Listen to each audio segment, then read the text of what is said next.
안녕하십니까. 저는 고려대학교 정책대학원 글로벌정치학과 석사과정에 재학 중인 김강호입니다. 제가 준비한 자료는 북한 이탈 주민 아이들에게 필요한 마음의 보금자리라는 제목으로 이번 경연을 준비해 보았습니다. 코비드-19 바이러스로 인해서 문화생활 등의 다양한 외부 활동을 하지 못하는 동안 2021년 안방극장을 강타한 드라마가 있습니다. 바로 오징어 게임인데요. 오징어 게임에서는 다양한 신드롬들을 일으키며 사람들의 폭발적인 호응을 얻었고 전 세계에서 새로운 한류 열풍을 이끌어내는 좋은 시너지를 내는 드라마로 우리에게 자리 잡게 되었습니다. 저는 여기서 이러한 열풍이 우리의 생활에서 크게 다르지 않은 부분들을 시청자들이 찾았기 때문에 라고 생각을 하였는데요. 오늘 이 자리에서는 극중 인물인 강세벽과 그의 동상인 철이에 대해서 초점을 잡아보도록 하겠습니다. 극중 세벽이와 철이는 북한 이탈 주민으로서 나오게 됩니다. 세벽이는 일을 하려고 찾다 보니 얼떨결에 조폭 조직에 들어가서 소매치기 등 다양한 범죄를 저지르는 삶을 살게 되고, 나이가 많이 어린 철이는 어떤 종교 시설에서 보호를 받으면서 생업을 연장하고 있었습니다. 어떤 보호시설에 있었던 철이는 친구들에게 너희 어머니께서 너희 가족이 너를 버리고 간 거다라는 이야기의 그런 놀림을 받으면서 되게 슬퍼하고 있었는데요. 새벽이는 이러한 철이에게 위로를 해주면서 우리가 나중에 돈을 많이 벌어서 가족들과 다 함께 행복하게 살 수 있을 것이다라는 위로의 말을 전하고 있습니다. 이러한 내용들은 현재 한국에 있는 북한 이탈 주민의 10대 청소년이라던가 20대 초중반의 젊은 청년들에게 해당하는 내용들과 크게 다르지 않는 모습을 볼 수 있었는데요. 그러한 청년들과 청소년들에게 어떤 현황들에 대해서 이번 시간에 좀 더 확인해 볼 수 있도록 하겠습니다. 2020년 북한 이탈 주민 정착 실태 조사에 따르면은 모두 총 33,752명의 북한 이탈 주민이 우리 사회에서 함께 살고 있는 것으로 조사가 되었습니다. 그중 10대의 비율이 2%, 20대의 비율이 14%로 전체에서 16%, 약 5,535명의 인원의 청년들이 우리 사회에서 함께 살고 있는 것입니다. 10대 아이들 같은 경우 하나원에 입소하여서 한국에 정착하는 그런 삶을 먼저 배우기 시작합니다. 그 과정이 끝나고 나면 여기에 있는 일반 정규 학교라던가 인가가 되어 있는 대안학교 혹은 비인가 대안학교에 들어가서 학교 생활을 하면서 나중에 성년이 되기 위한 그런 시간들을 보내는데요. 그 아이들 중 일반 정규 학교에 다니는 비중은 87%, 나머지 대안학교를 다니는 비율은 13%인데요. 그 아이들이 방과 후에 학교를 마치고 난 이후에 집에서 보호자 없이 있는 빈도 같은 경우는 보호자와 함께 지내는 경우는 67%였지만 나머지 33%의 비율, 다시 말해서 3명 중에 1명의 아이들이 적게는 하루에서 이틀, 길게는 거의 매일 보호자가 없이 집에서 지내는 상황이 벌어지고 있었던 것이었습니다. 네, 그런 아이들 같은 경우 집에서 부모님이라던가 보호자에 의해서 다양한 이야기를 들을 수 있어야 하는데 그렇지 못하다 보니까는 아무래도 다른 부분들에 대해서는 좀 일반 아이들에 비해서 다 못 배우는 부분이 있을 것 같습니다. 다양한 직업의 종류, 본인이 미래에 할 것, 대학 학비 걱정, 그리고 직업에 대한 준비 방법, 이런 부분들이 마찬가지로 3명 중에 1명 비율로 전혀 준비가 되지 않은 상태로 있는 것을 확인할 수 있었습니다. 심지어는 본인에게 무엇이 중요한지, 본인이 나중에 어떤 일을 좋아하는지조차도 파악하지 못하는 비율이 꽤 있었습니다. 한국 학교의 교육 방식은 대학에서 공부하는 수학 능력을 평가하는 데에 초점이 맞춰져 있는 게 사실입니다. 이른바 키재기식 교육 문화를 여전히 갖고 있는데요. 그러다 보니 이러한 교육 방식이 북한에서 넘어와서 하나원을 통해 적응을 하고 바로 어떠한 우리 말하는 주입식 교육에서 받아들일 수 있는 그런 부분들에서 약간의 그런 트러블들이 있었던 것 같습니다. 최근 한국의 청소년들도 대학을 졸업하는 것이 취업 보증서가 아님을 알고 대학에 대한 진학을 꺼려하는 추세입니다. 심지어 사회에서도 이러한 교육 환경의 변화를 교육계와 사회의 다양한 각계각층이 커뮤니케이션이 잘 안 되고 있는 것들이 조금 안타깝게 보이고 있는 실정이었습니다. 그런데 그렇게 준비되지 않은 한국 교육 문화가 북한 이탈 청소년들에게는 좀 더 많은 괴리감으로 느껴질 수밖에 없으니 북한 청소년들이 방황하게 되는 것은 사실 너무나도 당연한 부분이 아니었나라고 생각을 하게 되었습니다. 젊은 청년들의 경우 한국으로 왔고 하나원 등 국가에서 프로그램을 통해서 교육을 받았지만 직업에 대한 불안정성이 여전히 이어지고 있는 것은 어쩔 수 없는 부분이 있습니다. 하나원에서라던가 다양한 국가 프로그램을 통해서 직업 교육 훈련 여부에 대해서 보통 대부분 절반 정도는 이수를 하거나 이수하지 못하는 경우가 있는데 직업 교육 훈련을 수료에 대해서 이수를 시작하였지만 그렇다고 모두가 수료를 완료하는 것은 아닙니다. 전체 이수한 50% 중에서 직업 교육에 대해서 수료를 한 비율은 89%에 달했고요. 89%의 인원 중에서 실제로 직업 교육 훈련 수료 분야와 같은 부분에 근무를 한 경험이 있는 사람들의 비율은 47% 정도에 달하지 못했었습니다. 네, 이런 상황 속에서 청년층의 북한 이탈 주민들이 수료를 받은, 그러니까 어떠한 그런 직업 교육 훈련을 모두 받아서 그대로 근무한 경험이 있다 하더라도 그러한 것에서 오는 실제 근무 환경에서 오는 그런 괴리감 속에서 많은 방황들을 할 수밖에 없었는데요. 더 중요한 부분은 아무래도 실제로 북한과 중국과 남한을 왔다 갔다 하는 그런 상황 속에서 벌어졌던 어떤 그런 내재적인 부분들에 대해서 더 많은 고민들이 있어서 그런 게 아닌가라고 생각이 들었습니다.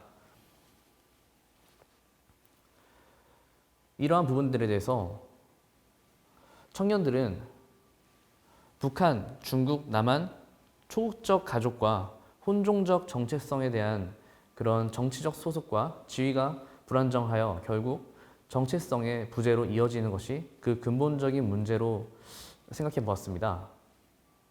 북한 출생의 경우에는 북한에서 살든 남한에서 살든 그곳에서 거주하면은 그대로 인정을 받을 수가 있습니다. 그런데 문제는 중국입니다. 중국에서 출생하게 된 경우 현지에서 거주 시 중국인으로 인정을 받거나 혹은 아예 인정을 받지 못하는 경우가 생기는 경우가 많습니다. 그럴 경우에 남한에서의 거주가 좋긴 하겠지만 그 중국 현지에 있었던 가족들과 어떠한 그런 커뮤니케이션에 문제가 생길 수 있고 그 속에서 내재적 불안감이 더 증폭됨으로써 한국 사회에서의 생활들도 조금 불안함으로 연결이 되는 것이 결국은 취업 문제로 다시 연결되고 이러한 악순환의 고리가 계속 반복되고 있는 것으로 이해가 될 수가 있는 것이었습니다. 지속가능 발전 보고서 SDGs 이행 성과와 관련하여 UN 자문기구인 SDSN의 최근 북한의 SDGs 결과를 보도록 하겠습니다. 이 지표에 따르면 통계가 부족하여 북한의 실제 SDG 이행 순위에 별도로 표시를 하진 않았지만 전반적으로 일단 기아, 보건, 그리고 에너지, 일자리, 경제성장, 그리고 해양 생태계, 토양 생태계 등이 매우 좋지 않은 상태로 표시되고 있습니다. 그래서 이러한 부분들은 이전보다 오히려 더 심각해지는, 악화되는 그런 부분들도 보이는데요. 이러한 북한 내부의 상황들이 계속해서 좋지 않게 특히 기아라던가 보건과 관련된 부분들이 생존에 직접적인 위협을 주기 때문에 여기서는 자연스럽게 북한을 이탈하려는 사람들이 늘 수밖에 없는 그런 악순환이 계속 반복되고 있다라고 볼 수밖에 없는 것입니다. 청소년들과 어린 청년들, 즉 아이들에게 필요한 것은 우선 그들이 솔직하게 생각을 나눌 수 있는 환경을 먼저 만들어주는 그런 합리적인 교육을 진행하는 것이 필요하다고 생각을 합니다. 보다 체계적인 직업 교육이 필요하고 자본주의 시스템, 그러니까 새로운 우리가 돈을 벌고 경쟁 환경 속에서 소득에 대한 그리고 비용에 대한 그런 부분들을 좀 더 고민할 수 있는 그런 경제 교육이 필수적으로 동반되어야 된다고 생각을 합니다. 제가 2014년에 금융감독원에서 하나원 아이들을 대상으로 금융교육을 진행했을 때 당시의 사진인데요. 그때 봤을 때를 또 떠올려 보고 그때 느낀 부분들을 다시 한번 말씀드려보자면은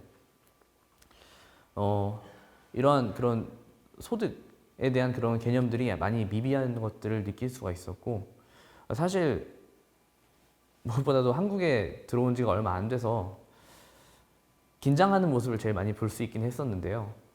근데 그런 부분들을 우리가 교육을 통해서 좀 더 따뜻하게 보듬어 줄 필요가 있지 않나라는 생각과 함께 그 속에서 자연스럽게 경제가 무엇인지 어떤 그런 금융에 대한 기본적인 가장 기초적인 그런 지식을 쌓아가는 그런 과정이 필요하다는 생각이 들었습니다.